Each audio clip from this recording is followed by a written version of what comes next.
Welcome back to Autoimmune Health Solutions, and today I'm going to answer your questions.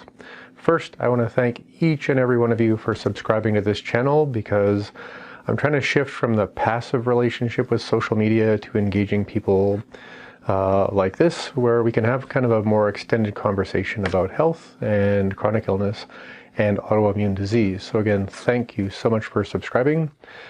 Because then I know I'm actually having a conversation with you instead of just putting stuff up on the YouTube or the internet and seeing what happens. So let's get into today's questions. So the first one is actually a comment. It's not a question. It's from Matt W. And he was expressing his excitement in learning more about how people release emotional constraint. Now that's a really great topic, and we're going to get into that sort of sequentially over the next few months. The first thing I would encourage anyone who is focusing on emotional intelligence, somatic self-awareness, in the sense of how we embody emotional trauma and emotional wounds, has to do with what we call your polyvagal system. Now, that's fundamentally a part of your fight or flight survival strategy, but it's also a part of your tend, befriend, social survival strategy. And when our instinctual adaptations to the world aren't going well, and when our social adaptations to the world aren't going well, we tend to build up more and more self-control, self-constraint, a kind of distance or a sense of being held in with the boundaries between us and other people. And a lot of that sense of boundaries actually gets held as a memory, mostly around your solar plexus and your diaphragm. There's a lot more to it than that, but I always encourage people to start by feeling into what we all talk about as our butterflies in our stomach, because the more you can be mindful of that somatic area in your body, what makes you feel more comfortable, more at ease, deeper breaths, and what actually makes you feel held together and held back or held in, are the things that are going to show you what's actually triggering you the most. There's a lot to the practice and the understanding of somatic well-being, but step one for most of us is just to get familiar with the instinctual signals we get from our body and trusting them to go deeper into what's actually really triggering us, and more importantly, what the original wound or trauma may have been that makes certain things more of a trigger. That's a very big subject just to get you started. But I would just want anyone to start there, and hope that's a good beginning for you, Matt, and for whoever you're trying to help out. So thanks for that one. And when it comes to specifically wanting to learn more about your embodied awareness, I would encourage you to get into breath work, embodied meditation practices like yoga and qigong and tai chi, things like that. And if you're actually interested in working with me, I have a 1-year Qigong intensive. It's an online program. It starts February the 3rd, 2020. And it's a year-long training for people who are really deeply interested in Qigong, already have some background and want to get more precise in their training, and for people who may want to learn to become certified Qigong instructors with me. So that's another opportunity, and I'll leave a link to the Qigong year-long intensive in the show notes for this video. So just in case you're looking for something tangible to do right away. So the next one's a really good one, and it comes from Chris H. And his concern is about, as a health coach, perhaps a life coach, what is it appropriate to say to people with respect to their health? We all learn so much from each other, and if you have a client or a patient who you might want to share some really good advice with, but you're not sure if it's appropriate, step one, that's a really good thing to be sure about or unsure about, because that's what gets us all into trouble. You know, you can't practice medicine without a license. Even as a licensed clinician, you can't practice other kind of medicines without that license. So there is a necessary intelligence, I think, to making sure that how you speak to people is the defining protective boundary for you, so that you're not actually getting yourself into trouble, and giving people advice that you may actually be not knowledgeable enough to be safe. So I'll give you 2 really clear examples of what I mean by that, and I'm going to use my notes just so I can be as precise to this as I can. So when I'm teaching doctors, this is usually what I say. As clinicians, we speak about treatment strategies to control physiological processes to mitigate the symptoms and damage due to clinically diagnosed conditions. This is a very efficient way to communicate with our patients, and it's a great way to keep everyone focused on the task that we have. But that kind of knowledge and that kind of power to choose also comes with a big responsibility, which is why we all spend thousands of dollars every year keeping our medical insurance for malpractice up to date. When I'm talking to coaches and people who are getting certified in various forms of therapy, this is usually what I say. If you're getting certified to practice something like somatic mindfulness or Qigong or life coaching or health coaching, keep in mind that we're always talking about common imbalances that are considered general domain terms or public domain terms, such as keto, fat loss, autoimmune, AIP, paleo, OMAD or 1 meal a day, metabolic syndrome, intermittent fasting, basically all the stuff that you would probably learn about or hear about on a show like Dr. Oz or something. And once a term becomes public domain, it isn't really considered diagnostic or prescriptive anymore. It's just basically talking about, in a metaphoric way, the newest version of a fancy coffee or something, because it's about our social collective agreement on what it means and what it kind of includes as a part of the process of our lives or our individual choices to actually move ahead and make things better for ourselves. And it's that distinction that's really clear, because when you're using a public domain term like, well, there's an autoimmune protocol, there's the AIP, there's autoimmune paleo, there's a Michael Smith's Ancestral-AIP, and as long as you're referring people to someone with a licensed medical degree and their research and their protocol, you're in a way just sort of offering your clients a chance to go and think about that themselves. Now, there's another way to do this, especially for the entrepreneurs who are out there, which, is a lot of us nowadays. You can refer your people to other websites, or you can simply write a basic overview article if you have your own blog saying, I've been researching inflammation and this is the big reason why it's so important. And here's a link to someone's website who's done a lot of research on this, or maybe 3 links. Or what you could do, say, with my work is say, well, here, I'll give you a link to Dr. Smith's anti-inflammatory phase 1 diet as an example. And again, you would have written an article about that, even if it's only a paragraph or 2 introducing it. And then you're basically telling your clients to go and look at your blog, your brand, and link it to other people you feel comfortable collaborating with. And that's a very common way for people to get information around in the internet. And it also keeps you from overstepping any legal boundary, because you're basically saying, this is what I know, and this is who I'm learning from, and this is what they know. And if you go, as speaking to your client, if you go and see that and it makes sense to you based on your research, then say you, Chris, you're not actually saying this is what I'm recommending. You're saying this is what I've learned, and this is what I would encourage you to learn. And if you choose to do that, then maybe I can help as a coach keep you motivated and find the right accountability choices to focus on. So I hope that helps, because that is a very sticky place. And it's actually a lot wiser, in my opinion, to do it as cleanly and as professionally as possible. Because as I spoke in the previous comment, no one wants to walk around with butterflies in their stomach about losing their business, losing their clients, or getting sued. So maybe that's a bit of a big answer, but it's an important subject for all of us online trying to work as professionals and not get into more trouble. So yeah, I think that covers that one. And thanks for that question, Chris, because again, big subject. So the next person had a nickname that I don't know if I'm actually supposed to say on this. So perhaps you all can let me know what I should and shouldn't do with people's names on YouTube. But their question was about using cold showers and Raynaud syndrome.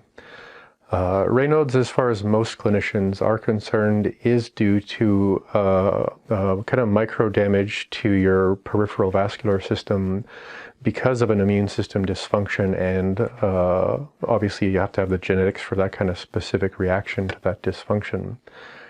When you're looking at cold showers, there's sort of two parts to that. One is, are you doing something internally about the inflammation and the autoimmune status to make sure that you're able to recover your vascular tissue and repair it more quickly, if you can. When it comes to Raynauds and cold showers, my recommendation is to start with about 20 seconds hot, 20 seconds cold, and then about 10 seconds hot, 20 seconds cold, and just play with that until you get a sense of what your tolerance would be. What you're trying to do with Raynauds is actually improve the vascular muscle tone so that it can relax and dilate, and then it can contract in a more resilient and effective and what you might call a more normal way. I would also encourage anyone who's working with Raynauds and thinking of cold showers to make sure you're also doing a kind of breath work for about 3 to 5 minutes before you get into the shower, with a bit of a break so that if you get a bit dizzy with your breath work, you're not going to pass out in the shower, obviously.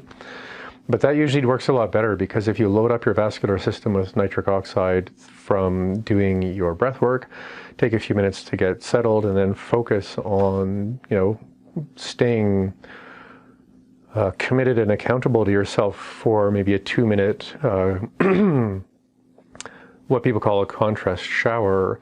You're going to have, from the inside and from the outside, a much more immediate and also a much more long-term benefit. But without a long-term protocol to treat the underlying condition, you may or may not make a person or yourself worse, because you're stressing a system that's already creating damage because of a deeper metabolic condition or immune system condition. So you're either going to treat yourself as a whole person or your patients as a whole person, or you're going to hope that there's a kind of peripheral external strategy that's going to make everyone happy. But I've never seen that work with something like Raynaud's or something that's a global autoimmune problem.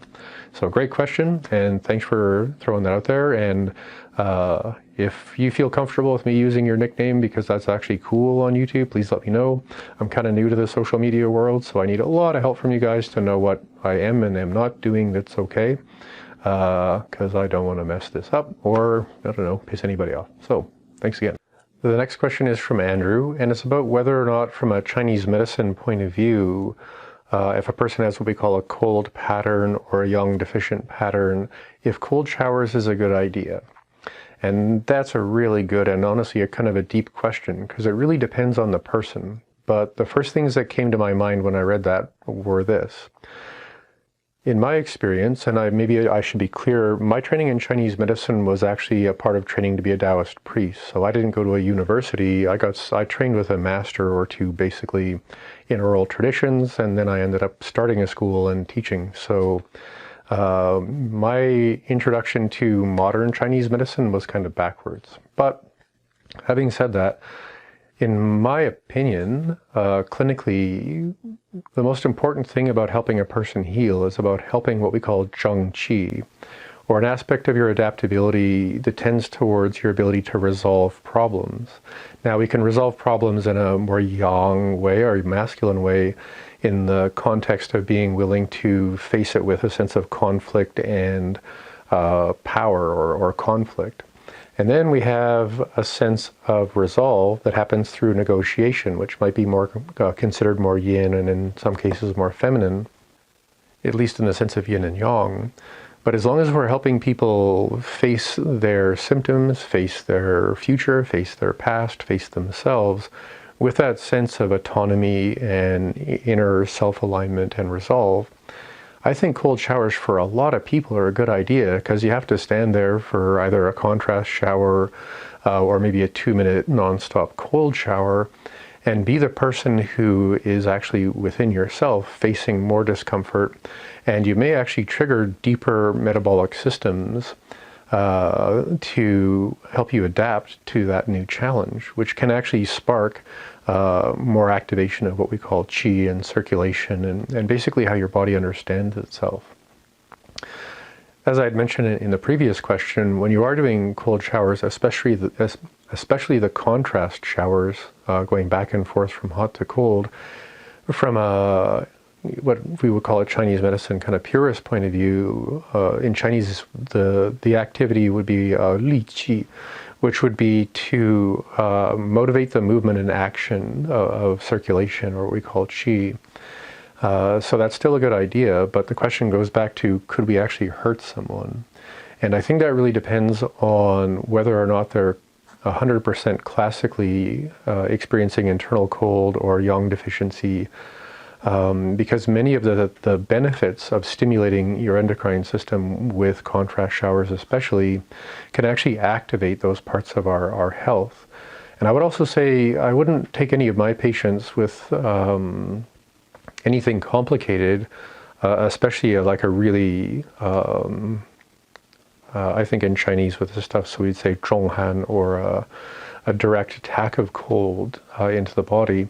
I wouldn't take any of my patients, especially high-risk patients, and ask them to do anything until on an internal level, from herbal formulas, acupuncture, obviously other supplements and diets and things like that. Once they start as individuals to be improving from the inside outwards, then it would make more sense, I think, to put them into that kind of challenge of especially a contrast shower, because now from the inside they're beginning to heal, they're beginning to find more internal harmony, and their Jingshan, or their mojo and mindset is improving. So now when we actually ask them to do that shower, we're leading their qi. We say yiling qi in Chinese, which is, the part of you that perceives you in the world leads the part of you we call your energetic self. So again, being in a shower and facing that challenge, especially when you're internally healing and getting warmer, you're actually just directing the healing potential of the person directly where it needs to go. And again, that would be more true of someone with Raynaud's, but it would also be very helpful for a person with a general pattern. But when it comes to Chinese medicine, it's very, very individualized, and it's also kind of subjective to the clinician you're working with. So work on the inside, and then challenge the work you're doing on the inside with something on the outside to make sure the healing actually has direction. And probably more important than anything, for the person you're helping or your patient, they're going to really respect the tangible sense that they, within themselves, are helping themselves heal. And now they're doing a 2-minute cold shower, and 3 months ago they could barely walk outside without feeling like their lips were going to turn blue. So there's a lot of benefit to seeing things in that bigger picture, strategic kind of way. So thanks again, great question. So another person commented about their excitement about learning more about addiction. So I wasn't sure if saying their name was appropriate, because addiction is a pretty personal experience. And again, I couldn't tell from the comment if they were a clinician or a person, dealing with addiction from within themselves. If there was a very easy one-liner kind of approach to understanding addiction, it's the attempt to control subconscious or terrifyingly conscious pain. Now that's saying a lot, and there's what we would call instinctual embodied kind of pain, perhaps from physical trauma, and things like that. There's more visceral and intuitive kind of social pain, which obviously gets triggered by people stuff more than embodied stuff, or core physical body stuff, I guess. And then there's a kind of existential pain that is really about your worldview, which is why I use the term existential. And for most of us who have experienced addiction, myself included, it's figuring out the combination of how much of this is about your animal body, your instinctual self, how much of this is about your visceral, intuitive, social self, about fitting in and belonging, and how much of this is about your narrative and how you place yourself in the world. Because that gives us a sense of what it is that we're trying to push back down with, say, alcohol or other addictive substances. And this brings us back to more embodied awareness, which is why I work so much with somatic mindfulness and Qigong and breath work, because talking to people about deeply visceral and intense conscious and subconscious pain is kind of like talking to someone with their foot on fire about whether or not they want to invest in I don't know, a new car company, because you're asking them to focus on some process outside of this immediate pain.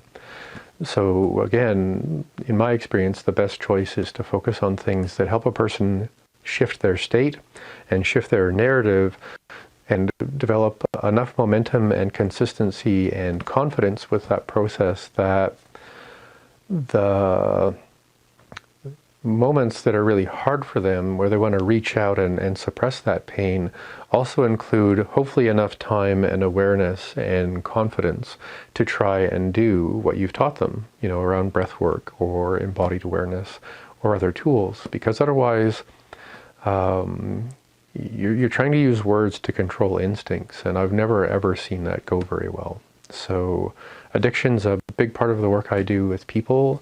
I know what it's like to go through all of that, hit bottom and get your life back.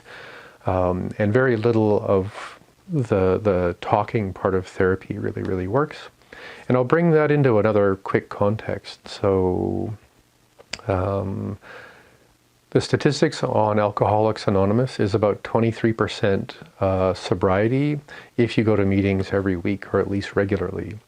People who are doing something like AA, but they're also doing neuroregeneration with the right kind of supplements, the right kind of diets, while getting some kind of support, especially an embodied kind of support, is about 70-75%.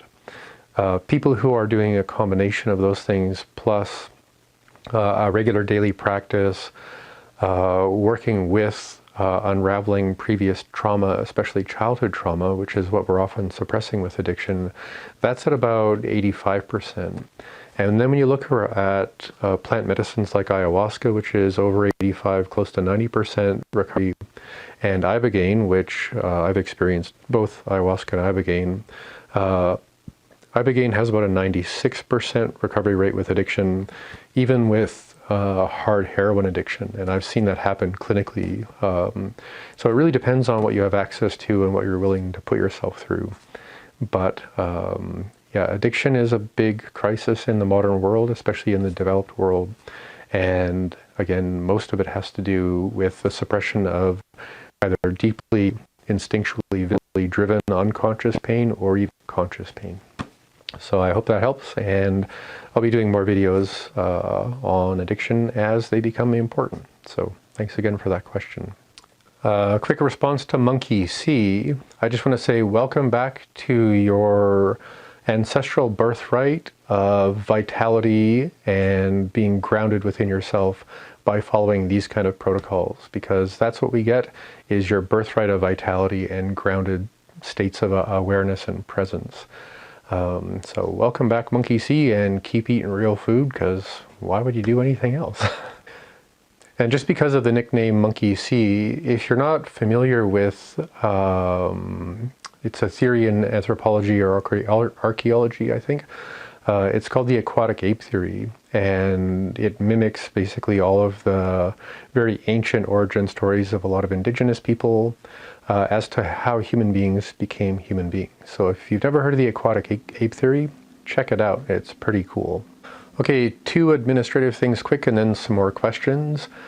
I had to change my website and kind of branding and stuff like that in a very rapid way. Unfortunately, at the same time, I was on Ben Greenfield's podcast for the second time, and usually when I'm on Ben's show, there's thousands of people who want to send me a message or things like that.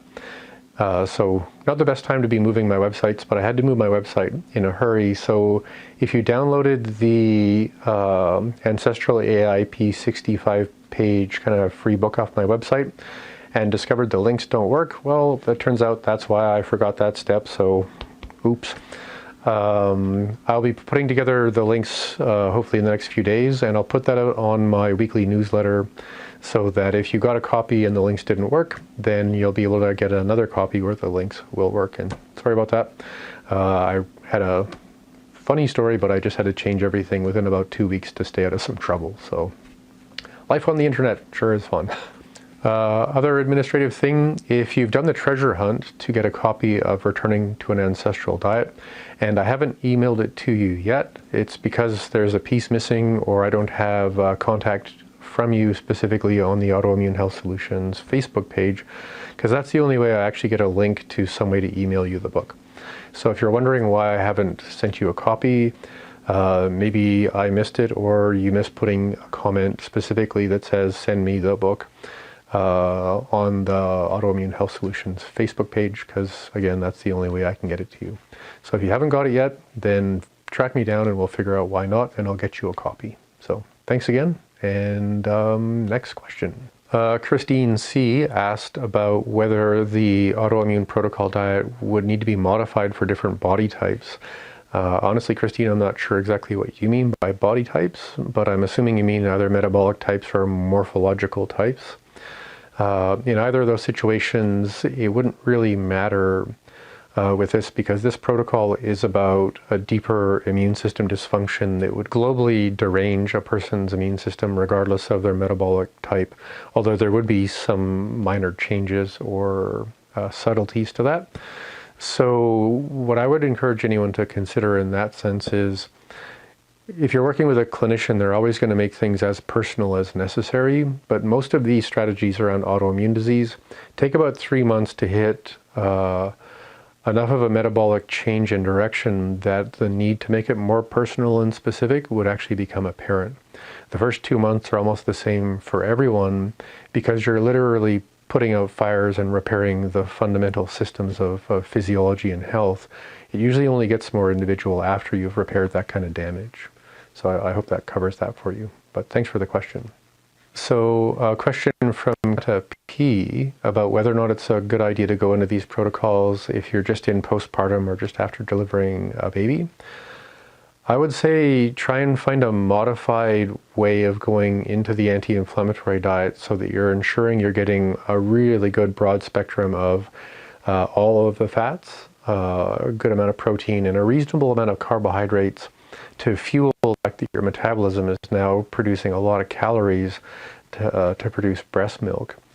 I wouldn't recommend fasting within the first months of breastfeeding, but after the first 3 months, you might be able to shift it to a bit more of a clinically anti-inflammatory process.